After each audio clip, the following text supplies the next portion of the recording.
Vamos trazer agora Igor Siqueira e Rodrigo Matos para conversar com a gente sobre Flamengo e Grêmio. O Flamengo eliminou o Grêmio vencendo de novo, conseguiu deixar a crise de lado. Vou trazer já a dupla junto, que assim um complementa o outro e nos ajuda a entender melhor essa classificação rubro-negra. Bom dia, quase boa tarde, Igor. Bom dia, quase boa tarde, Rodrigo. Sejam bem-vindos ao nosso de primeira. Eu já vou jogar a pergunta da enquete para os dois. Vou perguntar para o Igor primeiro. Se fosse hoje a final da Copa do Brasil, o que você acha que daria, Igor? Seja bem-vindo. Bom dia, Razan, PVC, Rodrigo Matos, pessoal que está aqui na audiência com a gente no De Primeira, hoje aqui no UOL, canal do UOL Esporte. Sendo direto e reto, eu já consigo, pelo que eu vi no jogo recente entre São Paulo e Flamengo, no próprio Maracanã, hoje eu já consigo enxergar uma balança pendendo um pouco mais para o lado de São Paulo, pelo momento, enfim, a consistência que tem apresentado. E o imponderável futebol clube, né? Eu já vou jogar um pouco, não sou místico, mas o futebol tem seus enredos. Esse encontro com o Dorival reserva muito uma conclusão, uma possibilidade de uma conclusão da jornada do herói do Dorival aí, dessa retomada. Mas falando tecnicamente, pelo momento, não só por essa questão do enredo em si, mas eu hoje consigo enxergar o São Paulo mais arrumado, mais bem preparado e num momento crescente, melhor do que o Flamengo. Claro que a distância para a final pode mexer com isso, mas enfim, sendo um pouco mais direto, eu enxergo o São Paulo com mais condições ou um momento melhor para ser campeão da Copa do Brasil nesse título inédito também, que gera uma motivação maior para o time, para o clube como um todo. A distância é tamanha dessa final que a gente vai ter esses dois protagonistas, dois dos vários protagonistas, mas só para exemplificar nessa arte da própria Copa do Brasil, Gabigol, Lucas. A distância é tamanha, Rodrigo, bom dia, quase boa tarde, que o próprio São Paulo ele deixou assim, você nem se eu vou estar aqui daqui a um mês, calma, muita coisa vai passar por baixo dessa ponte, né? Bom dia, Rodrigo. Bom dia, Razan, bom dia, PVC, bom dia, Igor. Pois eu até achei boa a entrevista do Sampaoli, foi sincero ali em várias coisas. Ele não disse que vai embora, né? Disse ali que a coisa está correndo ele falou um mês no Flamengo como se fosse um ano, e de fato Fico imaginando que ele não tem cabelo para perder, né? Mas quem tem vai ficando meio grisalho, enfim, não deve ser fácil de fato. Agora, eu acredito que difícil dele sair nesse período, né? Assim, a não ser que tenha um outro fato, porque pelo que a gente viu ontem, claro que não significa que agora está tudo uma maravilha, teve um pugilato ali na terça-feira e de repente está todo mundo se abraçando, não significa isso. Mas assim, incluíram ali ele na comemoração, não foi assim uma coisa tão natural, mas não incluiriam se fosse assim uma coisa que, não estamos nem falando com ele e tal. Eu acho que é um sinal ali. Eu estou lembrando aqui da cena das jogadoras espanholas, numa das classificações que o coitado técnico, coitado não, porque eu não sei o que aconteceu exatamente, mas o técnico espanhol ficou do lado assim, aí ele quer participar ali, elas nem olham para ele, né? Pelo menos nesse nível o São Paulo ele não está, né? Tem ali, o Gabigol foi lá, puxou ele para dentro e tal, não sei o quê. Chuva de tapa na cabeça. Exatamente, fizeram ali uma brincadeira com ele e tal. Então, assim, difícil acreditar, porque assim, hoje, e se não for por ambiente, ia trocar o São Paulo para um técnico fazer o quê em um mês, exatamente? Terceiro técnico da temporada. Não consigo ver ali muito sentido, né? Não faz o mínimo sentido. Então é isso, a não ser que tenha mais uma maluquice, um episódio que mude completamente esse circuito, não consigo ver sentido dele não estar daqui a um mês. Ele está falando, ele deu uma entrevista sincera ali, falando que as coisas são imprevisíveis, né? E falando até de outras coisas ali, do que ele acha que está funcionando, o que ele acha que não está funcionando. Ele é bem sincero ali, ele é meio monossilábico, né? Fala pouco, mas as coisas que ele responde sinceramente. E aí ele estava falando, vamos ver o que vai acontecer. Eu não sei dizer como que o time vai estar daqui. Eu não sei se afinal tem times que funcionam dentro da ideia de um treinador, tem outros que não funcionam, deixando claro que ele ainda não sabe se o Flamengo vai funcionar dentro da ideia dele. Então, acredito que ele vai estar, mas o futuro dele, o futuro do trabalho no Flamengo, né, ainda é uma incógnita, digamos assim. Essa final da Copa do Brasil tem tudo para ser muito grande. É um São Paulo buscando o primeiro título inédito na sua história, um Flamengo atrás do que pode ser a única taça para salvar, entre aspas, 2023. O Dorival, como já citou o nosso Igor, campeão com o Flamengo, reencontrando o Flamengo numa final. Times que levaram mais de 60 mil pessoas como mandantes nas semifinais. Então, tem muitos ingredientes. Mas antes da gente chegar nessa decisão e se aprofundar mais no São Paulo, Igor, queria te ouvir sobre quem viu ali a classificação do Flamengo. 2 aspectos. Essa cena dos jogadores trazendo o São Paulo ali na comemoração e o pós-jogo, todo mundo queria ouvir qual seria a punição para Gerson e Varela. E o Brás deu uma despistada pelo que eu vi ali na entrevista, né? Vamos lá, vamos por partes aí. A questão da cena, né? Nitidamente, você acha que é o melhor termo para descrever o que aconteceu ali. Foi uma cena. Como se a área técnica ali fosse um grande palco em que os jogadores quisessem encenar, né? Para não fugir do termo, né? Uma peça ali de teatro, uma apresentação para mostrar, olha, como somos amigos, e isso foi intencional, admitido, inclusive, pelo zagueiro Fabrício Bruno, que aquela ali foi uma manifestação, uma tentativa de mensagem ao público como um todo, de dizer que não, estamos unidos e vamos lutar juntos e tal, estamos felizes aqui pelo gol que marcamos e olha só como somos amigos, apesar da troca de socos que teve no treino no dia anterior.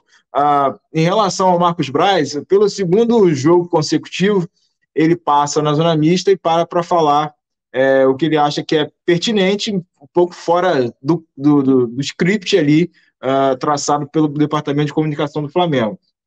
E aí, quando o Marcos Braz para ali para falar com a gente, rapidamente, né, acho que na entrevista não durou nem 2 minutos, ele já veio dizendo, não vou falar sobre o soco, não vou falar sobre vou falar sobre classificação, mas aí a gente conseguiu, a jornalista ali conseguiu emplacar 2, 3 perguntinhas para ele, e aí o que ele disse, né, reforçou que o entendimento da diretoria, o entendimento que ele foi colocado na nota oficial que o Flamengo publicou, né, no dia anterior, dizendo que era uma coisa de treino e alegando que essa era uma visão dos jogadores. Então, como os jogadores tiraram peso do episódio, ele, na manifestação pública, disse também que foi coisa de treino e minimizou. E aí, perguntado, olha, isso significa, então, que vocês não vão dar punições aos jogadores envolvidos na briga por conta disso, já que a visão é essa? E aí ele confirmou que, por enquanto, não tem punição nem para Varela, nem para Gerson, pelo menos na manifestação pública do Marcos Braz. E aí, enfim, ele reforçando aí que o Flamengo vai com tudo na busca por esse título aí, esperando que o time treine e melhore, pensando nesse campeonato que é o mais palpável no momento, considerando também a distância em relação ao Botafogo no Campeonato Brasileiro. Quero ouvir o PVC e o Rodrigo Matos sobre isso, só para pontuar aqui a aspa. Por enquanto, não, sobre a punição. Por enquanto, não. Por enquanto, a gente vai comemorar a classificação, disse Brás, quando foi perguntado sobre essa possibilidade, dando aquela despistada. E talvez para quem não tenha visto a cena que a gente acabou de citar com o Igor, dos jogadores comemorando com o Sampaoli, é essa que a gente está se referindo. O Gabigol meio que coloca ele dentro da roda ali e tem aquela chuva de tapas na cabeça para tentar passar essa imagem dos jogadores unidos com o Sampaoli. PVC ia completar alguma coisa? Eu acho mais divertido e mais original o que fizeram o Lukaku e o Antônio Conte, né? Quando falaram que eles tinham saído no tapa e eles foram treinar com luvas de boxe para fazer a graça e falar, não... Teve problema mesmo, estamos aqui, viemos com luva de boxe para jogar.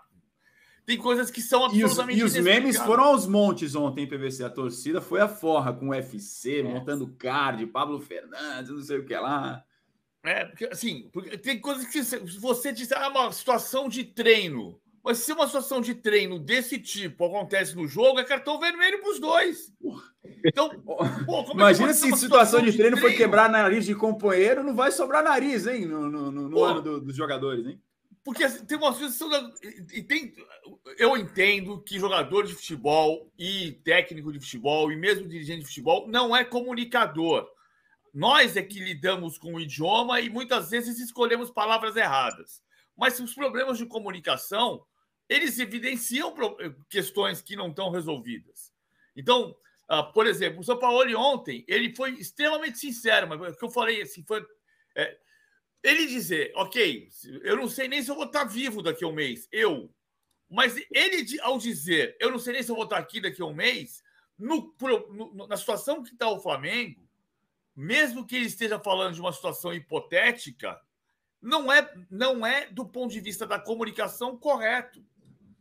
O caso do Gerson não ser punido, eu acho inacreditável é o seguinte. 2 semanas atrás, eu escrevi que o Flamengo punia a si mesmo ao tirar o Pedro de um jogo. A réplica do Flamengo era: nada pune tanto um jogador quanto ficar fora de um jogo. Ok. E eu acho que o Flamengo não tinha que tirar o Gerson do jogo de ontem, nem o Varela, porque puniria a si próprio. Mas, ao mesmo tempo em que a justificativa lá atrás também era pela coerência, é óbvio que existe uma incoerência. Porque se o jogador que recebeu uma agressão ficou fora de um jogo porque é punição para ele e não para o Flamengo, qual é a punição para o Gerson? Nenhuma, porque senão puniria o Flamengo. Eu acho que não tinha que tirar o Gerson do jogo mesmo, não. Não tinha, o Gerson era fundamental para o jogo de ontem. Mas a vida não é feita sem contradições. Nós muitas vezes nos contradizemos. E aí tem situações que são parecidas, que eu não posso tomar essa decisão igual àquela, porque há um momento diferente daquele. Ok, entendi. Acho que o São Paulo tem que ficar. Tem que trabalhar até o final do ano. Não faz sentido o Flamengo ter um terceiro técnico na temporada, ainda que alguém vai dizer: a vida do Flamengo é assim. Ok, em 2018, a vida do Flamengo foi essa. Foi o último ano que não ganhou nada, né? Nenhum título. O Rodrigo, queria te ouvir sobre esses dois temas, porque acho que você chegou a escrever, né, que o Flamengo ia tratar da questão da punição depois da semifinal da Copa do Brasil. Queria te ouvir sobre isso e também sobre o São Paulo. Sim, ia tratar depois, o Braz aí tá confirmando, botou esse por enquanto aí, né, para decidir depois. Concordo com o PVC que é incoerente, é óbvio que em relação à primeira decisão, e que não, desculpa, não dá para os jogadores decidirem se o caso é grave ou não. Quem tem que decidir isso é a diretoria, né? Não dá para ele falar assim, não, todo mundo achou que foi ok, então não vai acontecer nada. Não é, né? E não é normal uma troca de soco, né? Uma fratura no nariz. Se fosse fraturar no nariz, fazer uma cotovelada no treino, é uma jogada de treino, ok. Sabe, dizer que é disputa normal, isso aí, esse discurso é, de fato, é uma comunicação que não casa com a realidade, então acaba expondo, porque todo mundo olha e fala assim, pô, cara, disputa normal, brincadeira, né? Não dá. Seria mais fácil lidar, inclusive, como o São Paulo fez, que é tratar as coisas de uma forma mais clara, mais sincera. E nesse ponto eu discordo do PVC. Eu acho até que é bom. Ele não vejo problema ele ser sincero ali na resposta. A gente cobra tanto sinceridade dos técnicos, né? Que eles ficam muitas vezes com os discursos deles tentando maquiar os problemas. Eu acho que é positivo quando tem ali ele se expondo, né? Expondo as questões, os problemas e tal, até um determinado nível, claro. Mas é óbvio que foi incoerente, portanto, e que para ter um mínimo de controle ali, tem que ter alguma espécie de punição, não pode ser os jogadores que decidem se é grave ou não. A diretoria vai ter que tomar, e eu ainda acredito, não tenho essa informação ainda, que em algum momento vai se tomar alguma decisão de alguma espécie de punição para os dois. Não sei qual vai ser. Não dá para casar essa coisa de, enfim, entreveiro, né? Que foi chamada. Até o uso da palavra entreveiro não estava errado, porque entreveiro é briga, né? A questão é chamar de disputa normal de treino. Ao pé da letra ali, mas até o entreveiro diante da gravidade. É uma tucanada, sabe, né? É uma tucanada. Você dá uma coisa que me surpreende. Outra coisa que me surpreende, Rodrigo. É uma tucanada, exatamente. Uma coisa que me surpreende. Outro dia eu fiz um desabafo aqui sobre a questão da situação dos repórteres, nós jornalistas, nos centros de treinamentos de um modo geral. Foi a partir de uma imagem do Braz, eu acho, lá na frente do. O Braz estava ao vivo na frente do Ninho do Urubu. Que aí fica aquela situação que você está no Ninho do Urubu, passa o ônibus, toma chuva, toma sol.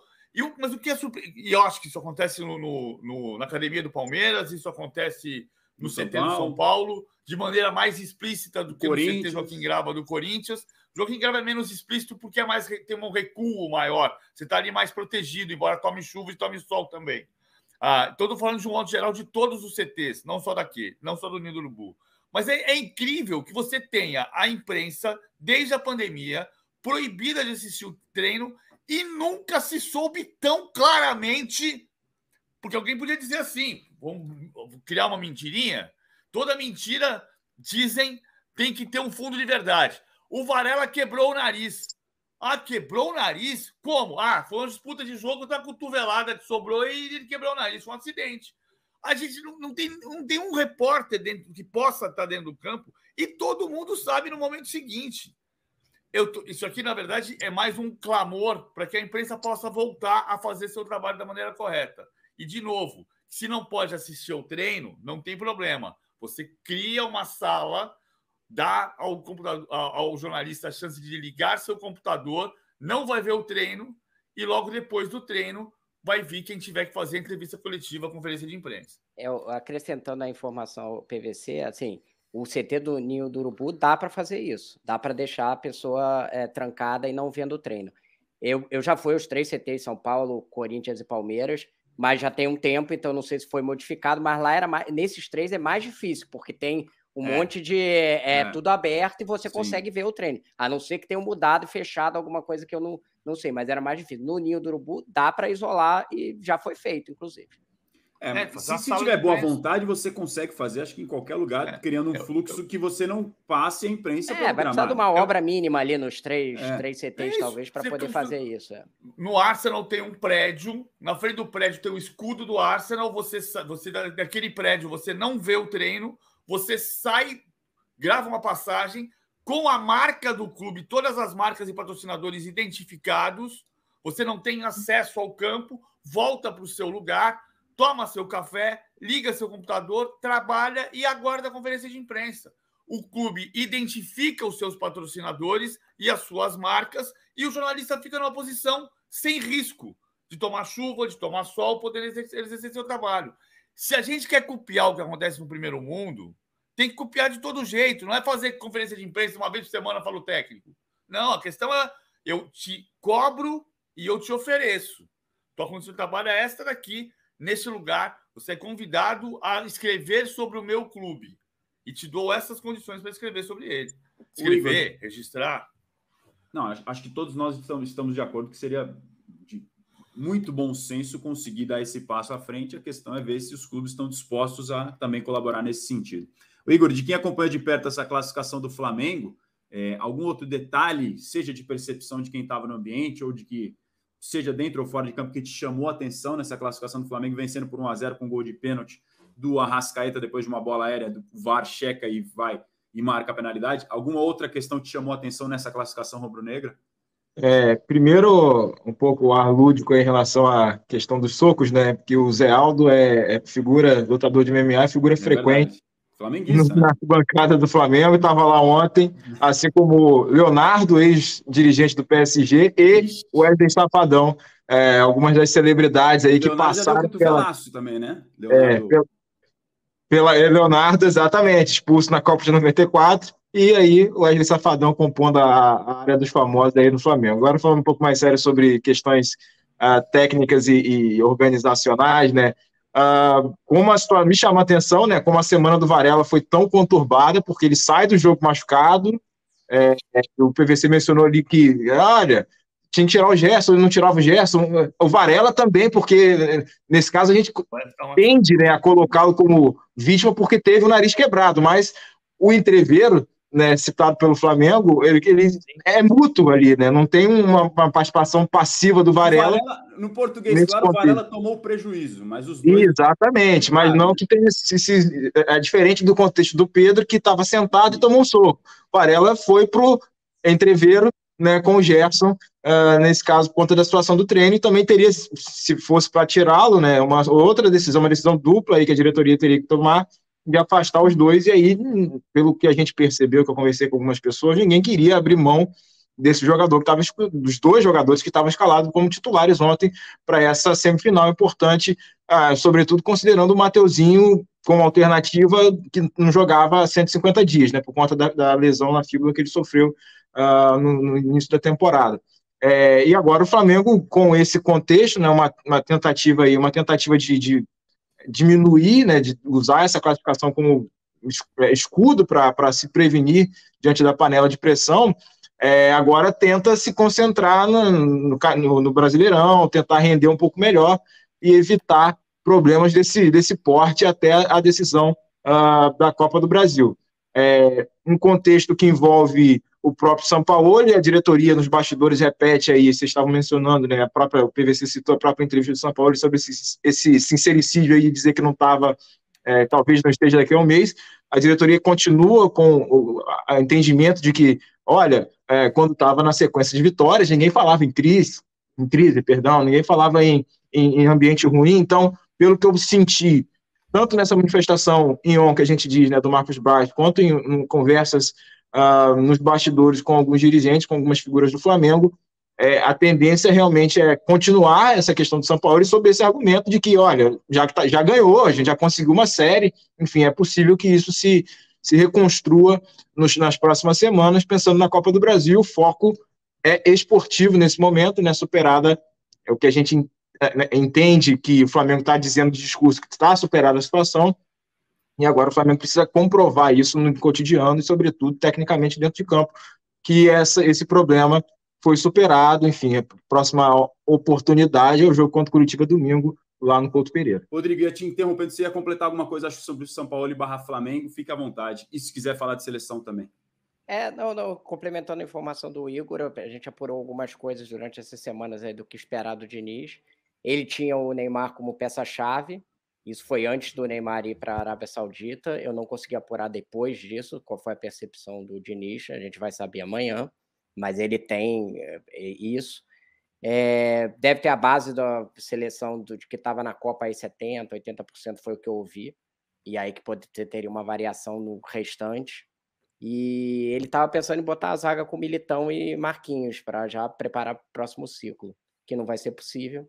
Então, há uma possibilidade aí do Thiago Silva aparecer, né, na lista, apesar de... Foi muito bem na última Copa, mas já está com uma idade um pouco mais avançada, né, digamos assim. São as coisas que eu sei até agora. E em termos do jogo, do clima de ontem, né, de jogo, aí pulando por outro assunto para o Flamengo, o Varela acabou saindo bem com a torcida, apesar de machucado, né? Ele entrou, estava fazendo um jogo bem decente, mostrando disposição ali, ganhou, ele tinha acabado de ganhar umas 2 disputas ali, mostrando raça, um pouco antes de se machucar, e depois fez uma coisa ali em rede social, pedindo desculpa e tal, não sei o quê. Eu entendi o Varela como perdoado. Acho que o Gerson mais ou menos também. O Gerson deu umas 2 ou 3 arrancadas ali para voltar em determinados momentos. Dá para dizer que o time do Flamengo ontem teve uma postura, eu não acho que a atuação foi maravilhosa, mas a postura do time foi uma postura ali de acordo com uma decisão, enfim, estava um time bem focado. Independente das falhas táticas, técnicas, que algumas ainda continuam. E eu acho que isso até arrefeceu um pouco, embora tenha tido críticas da arquibancada e tal, deu uma reduzida depois do jogo, e por conta, eu acho que dessa percepção ali. Não significa que teve um casamento com a torcida, não. O próprio Felipe Luiz deu uma entrevista depois dizendo que o time ainda precisa buscar essa união, tanto entre si quanto com a torcida. Não teve aquele momento de catarse como teve no São Paulo, sabe? Aquela comunhão, os torcedores alucinados. Teve comemoração, tanto os jogadores com a torcida, mas não foi aquela coisa, envolvimento total entre as duas partes. Mas também não foi aquela crise absoluta como estava anteriormente. Então, está no meio do caminho. Nenhuma recuperação acontece de uma hora para outra, a gente tem que ver o que vai acontecer depois, mas teve algum avanço dentro desse ambiente ali, inclusive com os torcedores, né? Mas não é o paraíso, vamos deixar claro aqui, né? Eu acho que tem 2 coisas aqui. Primeiro, é importante deixar claro que ninguém precisa ser amigo de ninguém dentro de um grupo de jogadores de futebol. Eles precisam trabalhar juntos. É isso. Eles precisam trabalhar juntos. A gente conhece vários casos de jogadores que tiveram briga em vestiário. O que é surpreendente, repito, é você ter um ambiente em que a imprensa não entra e que se sabe exatamente o que aconteceu no minuto seguinte. Competência da imprensa, evidentemente. O caso do Edilson em Rincon, famoso, que o Edilson empurra o Vampeta em cima do Rincon e diz: briga com alguém do seu tamanho, que ficou no folclore, aquele time brilhante do Corinthians. Aquilo a gente foi saber meses depois, não foi no dia seguinte. E segunda coisa, assim, eu acho que tem uma questão da torcida. A torcida do Flamengo, eu tenho dito isso aqui, Rodrigo, há bastante tempo, desde 2019. O Flamengo, o Maracanã, hoje em dia de jogo do Flamengo, é o maior espetáculo da Terra. E porque a torcida do Flamengo cria um ambiente absurdo, como a torcida do São Paulo criou ontem também. É que o Maracanã é um templo sagrado do futebol. E a torcida do Flamengo ali dentro cria um ambiente absolutamente genial. Estou falando desde Flamengo e Grêmio 5-0 em 2019. Acho que hoje tem uma questão também, que está ligada ao que o Rodrigo está dizendo de ontem, que é da gestão da expectativa. Quando você tem uma crise desse tamanho, a torcida não vai ao Maracanã achando, pô, vim aqui aplaudir com uma exibição de gala. Não, ontem não era isso. Ontem eu vim aqui para ver se a gente consegue ganhar esse jogo e a torcida tem que empurrar para ganhar. E aí você ganha o jogo. Aí você não cria um êxtase, você cria um alívio. Mas você não cria a vaia, porque você conseguiu um sucesso que junto, arquibancada e time, levaram o time à decisão da Copa do Brasil. E a pergunta, eu respondendo a enquete de novo, que eu já respondi, não é hoje essa resposta, né? Hoje, eu diria, o São Paulo está melhor. A gente vai ter que fazer essa pergunta de novo daqui a um mês, quando for acontecer a decisão. E a cada semana essa resposta pode mudar, né? Porque a gente sabe como é que é futebol. E eu lembro muito da final Palmeiras e Flamengo, como naquele ato da Libertadores, como naquele ato entre as semifinais serem a final ser definida depois das semis e até a decisão, a coisa foi mudando de lado ao longo das semanas e dos meses. A percepção nossa da opinião pública, imprensa, torcedores em geral, agora o Palmeiras está melhor, agora o Flamengo está melhor, agora o Palmeiras... E aí até chegar na decisão e tudo muda de um mês, 2 meses, nesse caso é um mês que a gente está falando de diferença, para até uma decisão como vai ter essa da final da Copa do Brasil.